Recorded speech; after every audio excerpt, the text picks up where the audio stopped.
Parvati, let's be clear. While you did a great job and were rewarded with $1 million, you betrayed people left and right. You guys were responsible for many, many blindsides. Great player? Yes, that's why you're here. Hero? No. James, from your 2 cents, Parvati, hero or villain? Villain.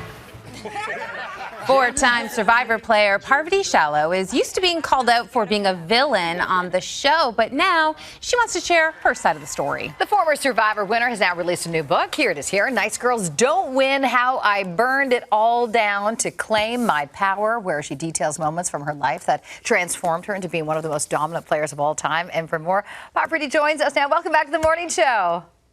Oh my God, it's so good to see you. I love this show. So good to have you back. All right, well, congrats on this. You are super open in this book. You're sharing it all. Let's begin with the early days. You talk about how you and your family escaped a commune. In fact, that's how your name came about. Can you just tell us a brief little bit description about that chapter in your life? Yeah, I was born into a spiritual community, like an ashram. And similar to Survivor, it was this bubble, like a very special world run by a very charismatic leader, the guru. She named me, she named all the children there. And it sort of on the surface level looked like this idyllic, beautiful, kind of nature-y landscape, and then underneath it were all of these kind of darker elements going on, like psychological abuse, emotional abuse, financial abuse, a lot of things happening underneath the surface, which is sort of the theme of my book. It's that patterns repeat, and we tend to recreate these experiences from our childhood in different ways without even knowing that we're doing that. So I did it with Survivor over and over and over again and didn't even realize I was doing it until I sat down to start writing the book. Wow. You know, you continue and you really open up throughout the book into adulthood. You talk about your ex-husband being diagnosed with cancer.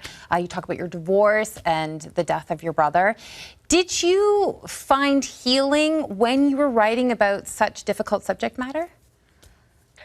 Yeah, because I hadn't, I am one of those people who the reason I can succeed on Survivor is because I'm very good at ignoring pain signals and moving on. Like, oh, that hurts. That sounds really uncomfortable. I don't really want to look at that too closely. I just want to do whatever's next. That's a distracting, fun, big, challenging experience. So for me to sit down and be in these stories and write them as a scene, so present, I was writing dialogue. I'm writing details, vivid details of these really painful things that happened. Helped me to put the pieces together in a way where I could see the choices that I'd been making up until that point, and then be able to make different choices in my life to create a whole new life for myself. So I start at one place in the book where I'm just kind of moving through life in this really unconscious way, using all my survival coping mechanisms from childhood that got me a lot of success on Survivor and reality television, and did not help me out in romantic and personal relationships. So working through all of that was really helpful so that I could create relationships differently. Yeah.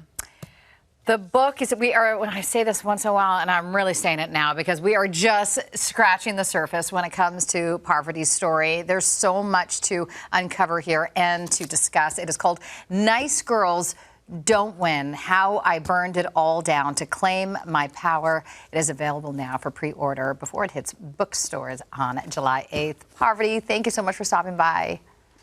Thank you. Love you guys. Have fun out there.